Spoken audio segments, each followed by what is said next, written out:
오늘 내용은 영양과 표절이라는 주제를 가지고 다뤄보도록 하겠습니다. 우리가 이제 뭔가를 배운다는 거는 그걸 통해서 우리가 창조적인 활동에 도움이 되기 위해서 우리가 배우는 건데, 자칫 잘못하면은 이런 그 배움이 지식의 노예가 되거나 또는 어떤 형식에 갇히게 되는 그런 결과를 초래할 수 있기 때문에 이거를 잘 활용하지 못하면은 이 전통의 노예가 될 수도 있다. 그러니까 이게 참 그 어려운 문제죠. 단순히 배우는 데서 그치는 것이 아니라 그 배움을 통해서 뭔가 우리한테 유익을 줄 수 있도록 끌고 가야 되는데, 그게 안 되면은 오히려 부작용이 날 수도 있는 거죠.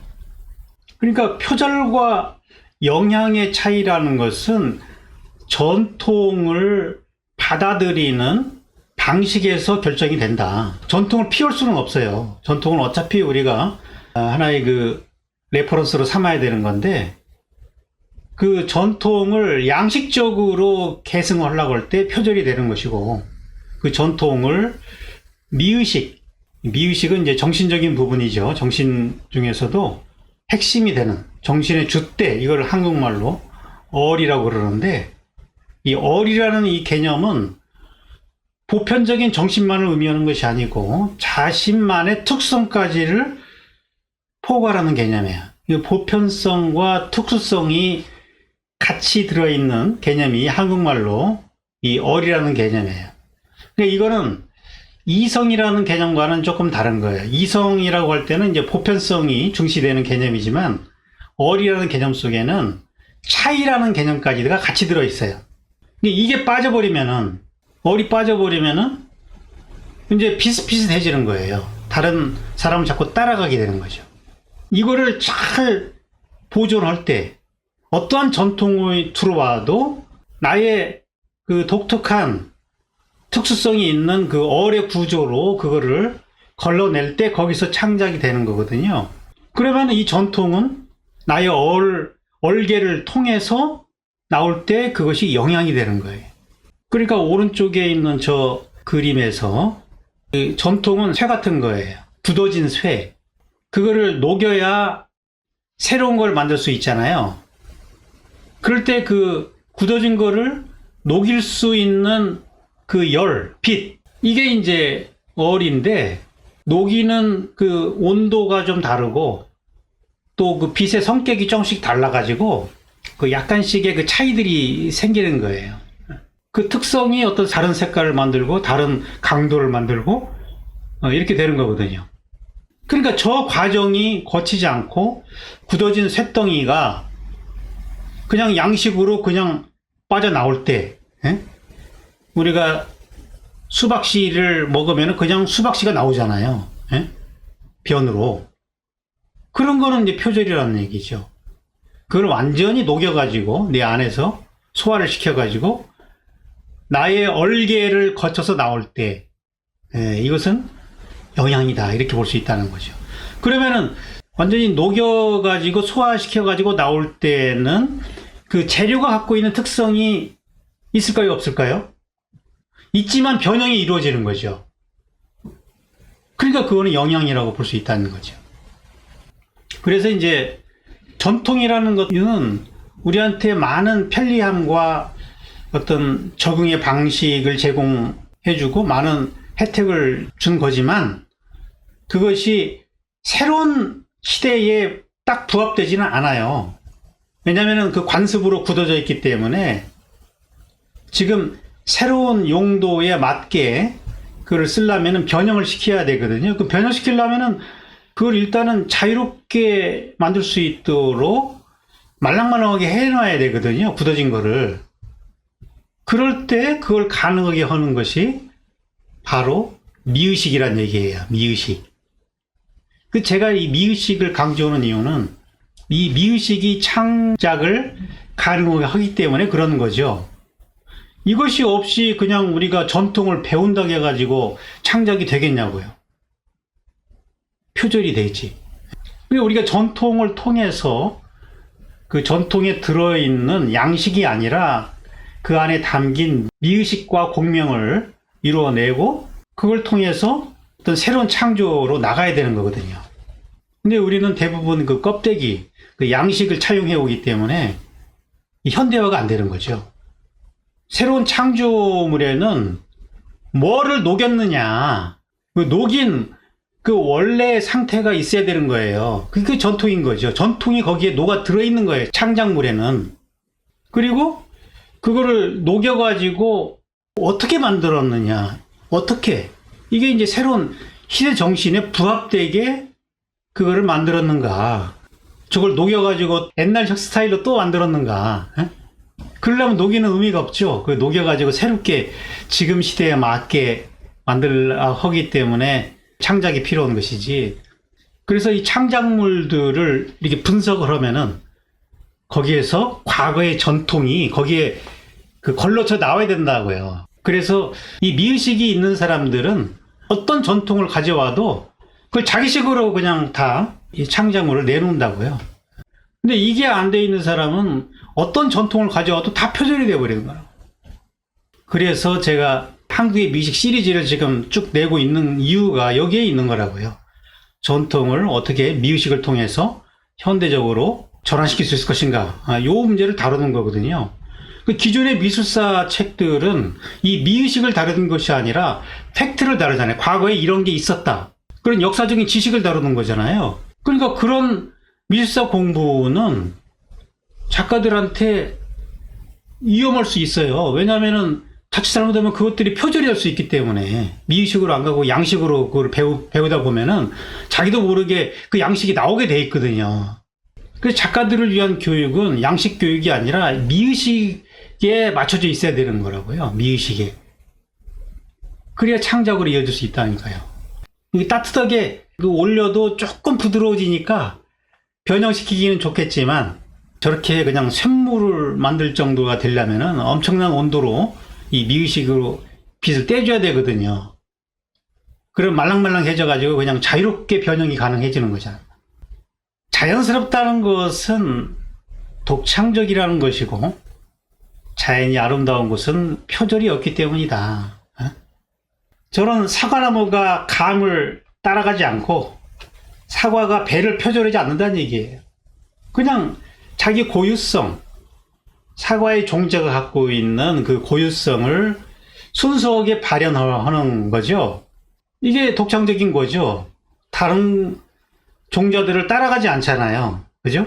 인간이 이제 접붙이기를 해가지고 이제 그 중간에를 만들 수 있지만, 자연은 원래 그러지 않아요. 그 순수한 자기 고유한 본성에 따라서 그 종자성을 열매 맺는 거죠. 이게 자연스러운 거죠. 그죠? 그래서 자연은 아름다운 거예요. 인간처럼 남을 따라가지 않거든요. 인간한테 종자라는 것은 민족이죠. 그 민족 안에서의 닮음이 있는 거예요. 그 닮음이 있기 때문에 이 그룹핑이 돼서 시간적으로 이어지고 있는 거잖아요. 그러니까 종자 안에서의 닮음이 있고, 우리를 드러내는 것은 그런 민족성을 드러내는 것과 이게 상당히 밀접한 관련이 있어요. 그래서 우리가 예를 들어서 사과 종자다 그러면은 사과를 맺으려고 해야 되고, 자꾸 배를 열매 맺는다든지 감으로 간다든지 이러면 안 된다는 거죠. 근데 우리는 영향을 많이 받다 보면은 완전히 그 중심이 뺏겨버리는, 자기 그 주체를 유지하는 것이 중요해요. 그러니까 이 자연과 달리 인간은 끊임없는 접붙이기 문화거든요. 접붙이기가 이루어지거든요. 우리는 접붙이기를 피할 수 없어요. 그래서 그 문화의 영향이라는 거는 우리가 피할 수가 없는 거예요. 외래 문화들이 끊임없이 어떤 종교를 통해서 또는 뭐 이데올로기를 통해서 계속해서 이렇게 섞이고 있기 때문에 그 순수한 정체성이라는 건 존재하지 않아요. 계속 바뀌는 거거든요, 이것이. 그러나 바뀌더라도 그 중심을 잃어버리면은 존재 이유가 사라진다니까요. 사과가 배랑 접붙였는데 완전히 배가 돼버렸다. 그러면 사과로서 존립 이유가 없는 거예요. 그래서 우리가 예술을 통해서 나의 그 본성의 그 자연스러움을 찾아가야 된다는, 그래서 인간은 예술이라는 장르를 만든 거예요. 그렇지 않으면 과학만 있으면 되죠. 그죠? 과학은 보편적인 걸 추구하기 때문에. 근데 우리는 그것만 가지고는 만족을 못하는 동물이라니까요. 그래서 이 전통이라는 것은 극복의 대상이지 초월의 대상이 아니다. 전통을 일단 수용을 한 뒤에 그거를 극복으로 하는 과정에서 창조가 이루어지는 것이지, 전통을 무시해가지고 갑자기 뭐가 하늘에서 뚝 떨어지는 게 창조가 아니란 얘기예요. 철저하게 전통 안에 들어가서 그거를 녹여가지고 변형을 시키려고 해야지, 그걸 무시하고 뭐 어디서 새로운 걸 만들어 오려고 하면은 이게 창작이 안 된다는 얘기예요. 그래서 창작이라는 것은 초역사적인 행위가 아니라 탈역사적이어야 한다. 탈역사적.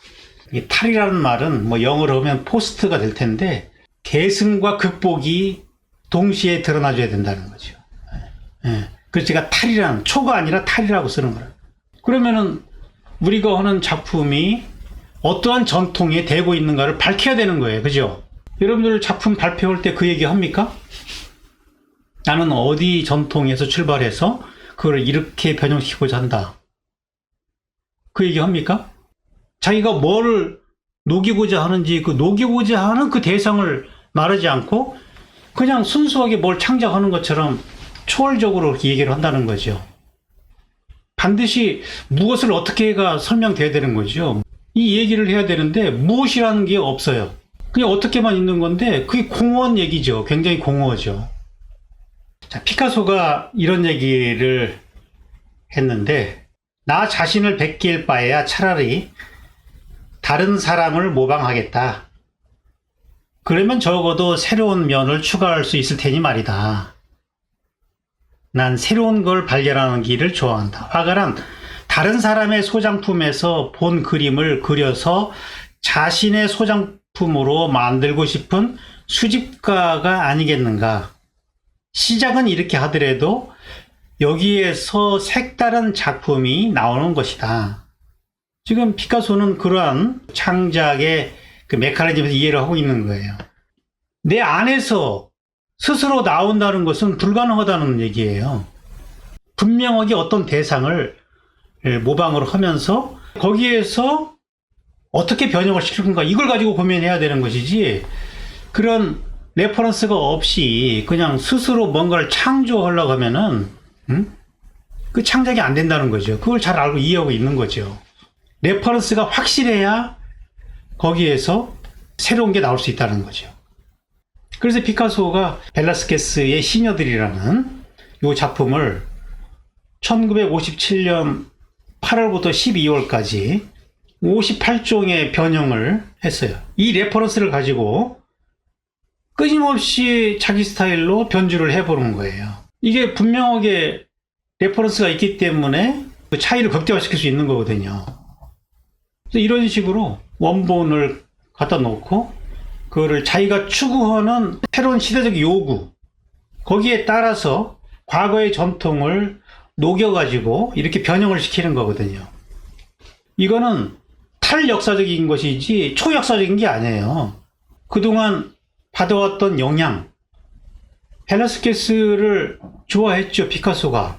같은 스페인 사람이기도 하지만 이 시녀들이라는 작품에서 특히 그 여러 가지의 그 시점이 나오잖아요. 저 그림 안에 있는 사람이 관람객을 보고 있고, 저 안에 들어있는 벨라스케스, 이 사람이 벨라스케스죠, 화가가 또 앞에 있는 왕과 왕비를 보고 있고, 저 뒤에 있는 거울에서도 왕과 왕비를 반사시켜주고 있고, 이 사람들의 시선을 보면은 다시점이 여기서 나오잖아요. 그러니까 자기가 추구하는 그런 일시점을 극복하고자 하는 르네상스 이후의 서양 미술의 그 경직된 전통, 이게 이제 일시점 원근법이잖아요. 돌처럼 굳어진 이런 경직된 양식을 녹이기 위해서 이런 그림에서 영향을 받는 거거든요. 영향을 받아가지고 자기식으로 완전히 이제 이거를 녹여가지고 이런 식의 이제 변형을 꾀하는 거거든요. 근데 우리가 이제 대가들을 배운다는 거는 이런 그 의식의 힘을 배우는 거예요. 이 미의식의 그 힘, 이 벨라스케즈 작품을 이렇게 배양시킬 수 있는 이 의식의 힘, 이걸 영향받아야 되는 거거든요. 양식을 영향받은 것이 아니라. 그래서 우리가 미술사의 대가들의 작품을 보면서 무엇을 어떻게 변형시켰나, 그 변형시키는 그 힘을 우리가 공명을 해야 돼 가지고 그걸 우리 걸로 만들어야 되는 거라고요. 그게 작가들의 미술사 공부하는 방식이지, 그냥 이건 누가 그렸고 몇 세기 누구 작품이고 뭐 이런 지식을 아는 거는 오히려 그게 표절의 근거가 될 수도 있어요. 그렇게 공부하면은.